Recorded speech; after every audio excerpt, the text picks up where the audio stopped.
शुरू करने से पहले आप लोगों से मेरी छोटी सी रिक्वेस्ट है, प्लीज़ मेरे चैनल को सब्सक्राइब कीजिए और वीडियो को लाइक कीजिए। वीडियो को शेयर करना तो बिल्कुल ना भूलिए। चलिए अब कहानी के नेक्स्ट पार्ट को शुरू करते हैं।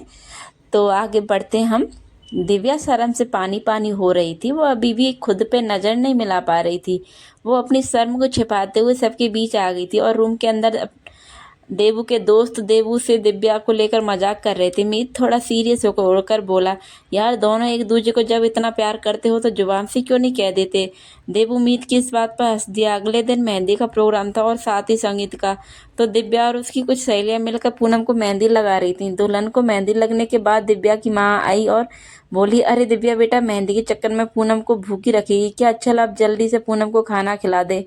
पूनम ने अपनी माँ की बात मानकर वहीं हॉल में पूनम के लिए खाना मंगाया और उसे अपने हाथों से खिलाने लगी। पूनम को खाना खिलाकर पूनम को नींद आने लगी। वह दिव्या और गुंजन ने उसको उसके रूम में आराम करने के लिए छोड़ दिया।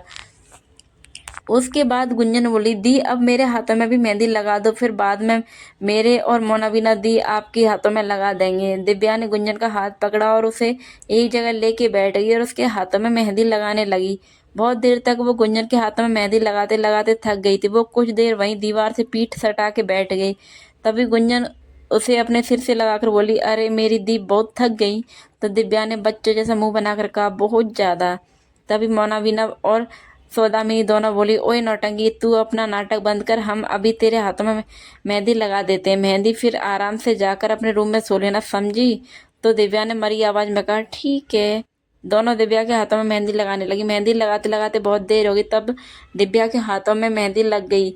वो बहुत ज़्यादा थक गई थी तो अपने घर जाने लगी। तभी पूनम की माँ और दादी रोकते हुए बोली, अरे बेटा, आपने खाना तो खाया नहीं। दिव्या थोड़ा रुकते हुए बोली, वो आंटी, अभी हमको भूख नहीं है, जब लगेगी तब हम खा लेंगे। अभी हम घर जाकर आराम करेंगे ताकि शाम को अच्छे से डांस कर सकें। पूनम की माँ ने कहा, ठीक है, जाओ जाके आराम करो। दिव्या अपने घर आकर आराम कर रही थी। वो अपनी मेहंदी सुखा रही थी। तभी वहाँ देवू आया। वो आराम से बैठी थी। तभी देवू वहाँ आया और आकर उसके सामने खड़ा होकर बोला, अपनी मेहंदी दिखाओ। दिव्या पहले तो हैरान हुई देवू को वहां देखकर, फिर अगले ही पल वो देवू के आगे अपने हाथों को करके अपनी मेहंदी दिखाने लगी। देवू ने दिव्या के हाथों की मेहंदी को देखा। पहले तो वो उसको मेहंदी और उसके आज के सादे से लुक को देखकर उसे देखता ही रह गया। फिर थोड़ा आगे जाकर बोला, मैडम, मेहंदी अच्छी होने से भूख तो पूरी नहीं होगी, उसके लिए तो खाना खाना होगा ना। ऐसा कह के वो अपने साथ लाई हुई खाने की प्लेट को दिव्या के बगल में रख देता है और अपने हाथों से उसको खाना खिलाने लगा।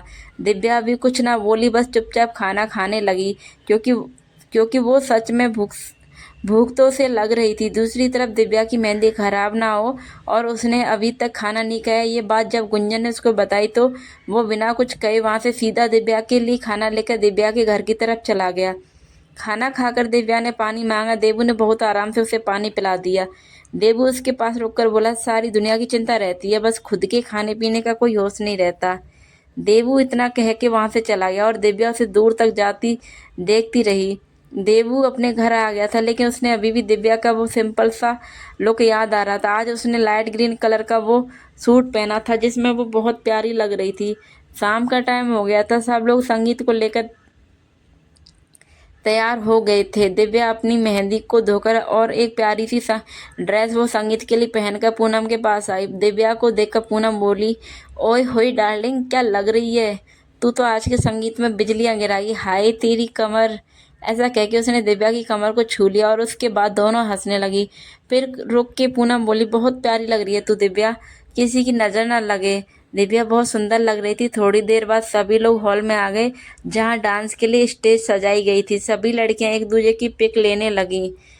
अब इससे ज़्यादा महिलाओं का फंक्शन था, फिर भी जेंट्स भी सारे आ गए थे। सभी लोग आज अपना बेस्ट देने की वजह से सब अपने डांस में मस्त थे। पहली शुरुआत देवू के दादा दादी ने की, उसके बाद देवू के मम्मा पापा, फिर एक एक करके सभी बड़ों ने किया। इस बीच देवू की नज़र दिव्या पे पड़ी। उसने अभी तक दिव्या को देखा नहीं था तो वो बार बार बेचैन हो रहा था। तो उसकी नज़र जैसे ही दिव्या पे पड़ी, वो पहले तो दिव्या को देखता ही रह गया। फिर अगले ही पल जब दोबारा दिव्या को देखा तो उसका गुस्सा सातवें आसमान पे पहुंच गया। वो अभी अपने हाथों में फूलों की टोकरी लेके घर की डेकोरेशन कर रहा था, पर जैसे ही उसने दिव्या को देखा, उसके साड़ी पहनने के तरीके से वो बुरी तरह जल भुन गया। वो दिव्या के पास जाने ही वाला था कि बीच में ही बुआ दादी और देवू की दादी सा आ गईं। दोनों ने देवू को रोक कर कहा, अरे देवू बेटा, वो मंडप तैयार हुआ कि नहीं? देवू दिव्या से अपना ध्यान हटाकर बोला, जी दादी साहब, बस उसी में लगे हुए हैं सब लोग और मेरे दोस्त भी कर रहे हैं, वो देखो। देवू ने मंडप की तरफ अंगुली से इशारा करके कहा। दोनों ने एक साथ कहा, जय ठीक छे छोरा। संगीत शुरू हो गया, सब लोग उसमें मस्त थे और बेचारा देवू अपनी बहन के मंडप को सजाने में लगा था और साथ में उसके दोस्त भी थे। काम करते करते देवू का दोस्त मीत बोला, अरे भाई देवू, अब कुछ खाने को मिलेगा क्या?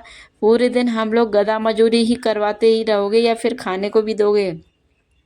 देवू जो काम में बिजी होने के बाद भी उसका ध्यान डिब्बा में ही अटका हुआ था, पर जैसे ही मीत ने खाने की बात कही, देवू नींद से जागता हुआ बोला, हाँ हाँ हाँ, मैं अभी लेके आता हूँ। ऐसा कह के वो सबके लिए खाना लेने चला गया। देवू खाना लेकर आ ही रहा था कि सामने से दिव्या पानी का ग्लास लेकर आ रही थी। तभी देवू को कुछ सूझा। वो दिव्या के बिल्कुल बगल में जाके उसके साइड से निकलते हुए जानबूझकर अपने साथ लाई ट्रे में से एक थाली की सब्जी दिव्या की ड्रेस पर गिरा दी। वो सब्जी दिव्या की कमर से होती हुई उसके नीचे तक चली गई। देवू दिव्या को देखकर बोला, ओ ओ ओ, ओ सॉरी दिव्या, मेरी गलती की वजह से तुम्हारी पूरी ड्रेस पर सब्जी गिर गई। देवू ने बेचारा सा मुंह बनाकर कहा। असल में अंदर ही अंदर तो उसे अपने ऊपर गर्व फील हो रहा था। खैर देवू अपने मन ही मन खुश था और दिव्या वो अपनी सुंदर ड्रेस को खराब होता देख बेमन से बोली, कोई बात नहीं, मैं हम देवू चेंज करके आते हैं, वैसे भी हमारे पास दूसरी ड्रेस है तो हम वो पहन कर आते हैं। ऐसा कह के दिव्या वहां से चली गई। दिव्या के जाते ही देवू भी अपने दोस्तों को खाना खिलाने लगा। देवू के जाते ही मीत देवू के कान में बोला, चेंज करवा आया भाई? इनडायरेक्ट वे में उसके कपड़े खराब करके। देवू मीत के मुंह से ऐसी बात सुनकर बोला, क्या बक रहा है तू? अपने खाने पर ध्यान दे, मत भूल अभी बहुत काम है और बहन की शादी कल ही है। देवू ने मीत को झिड़कते हुए कहा। दिव्या अपने घर आकर चेंज करने आ गई, लेकिन वो बार बार एक ही बात सोच रही थी, हम अच्छे से याद है हमें देवू ने जानबूझकर सब्जी हमारे ऊपर गिराई, पर देवू ने ऐसा क्यों किया ये समझ नहीं आ रहा। वो खुद से बात सवाल करते करते वापस तैयार हो गई। इस बार भी दिव्या बहुत अच्छे से तैयार हुई थी। वो बहुत ही ज़्यादा सुंदर लग रही थी, लेकिन कोई और था जिसको वापस दिव्या खटकने वाली थी।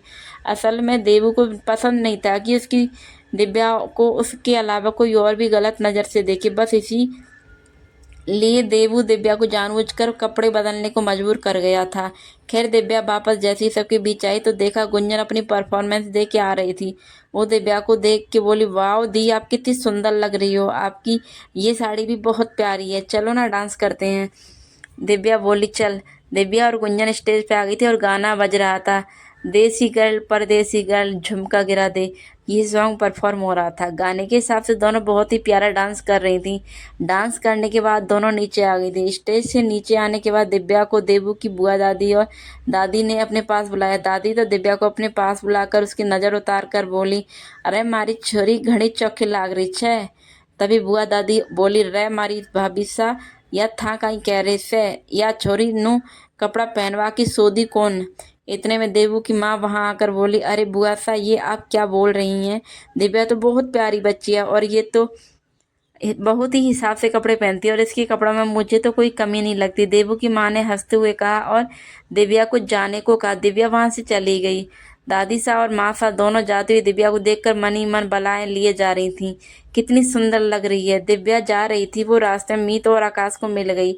आकाश दिव्या से बोला, वाह दिव्या, बहुत सुंदर लग रही है। दिव्या ने हंसकर थैंक यू कहा। दिव्या और आकाश बातें कर रहे थे, तभी वहाँ उनके बाकी दोस्त भी आ गए और कुछ लड़कियां भी थीं जो दिव्या की भी फ्रेंड थी। सब लोग आपस में बातें कर रहे थे। दिव्या की बेस्ट फ्रेंड मोनालिसा और सोनाली दोनों उसके पास खड़ी होकर उससे बोली, ओए बिजली, अब तू गिरना बंद कर और अब जाके चेंज कर ले, इससे पहले कि किसी की भी जान जल भुन जाए। सोनाली को दूर खड़ा देवू गुस्से से उसे घूरता दिख गया था, इसलिए सोनाली ने मजे लेते हुए कहा। देवू को अब बहुत जोर से गुस्सा आ रहा था। दूसरों से बात करने का बहुत शौक है ना, पर जब बात वो इतना सोच कर ही रह गया। सब लोग अपने अपने घर जाने लगे। देवू और दिव्या के दोस्त भी जाने लगे। सब लोग बोले, अब कल सीधा शादी में मिलते हैं, और दिव्या और देवू दोनों उनको बाहर तक छोड़ने आ गए। अब इससे आगे का भाग आप लोगों को नेक्स्ट पार्ट में मिलेगा। और आज का पार्ट आप लोगों को कैसा लगा मुझे कमेंट करके ज़रूर बताइए। और मैं थोड़ा पार्ट छोटे दे रही हूँ, उसके लिए माफ़ करना। मैं चाहती हूँ जल्दी जल्दी आप लोग मेरे वीडियो को लाइक कीजिए, शेयर कीजिए, चैनल को सब्सक्राइब करें, तो मेरे जल्दी से सब्सक्राइबर बढ़ेंगे तो मेरे पार्ट भी बड़े बड़े आएंगे। तो चलिए मिलते हैं नेक्स्ट पार्ट में, तब तक आप लोग मेरे और वीडियो देखते रहिए।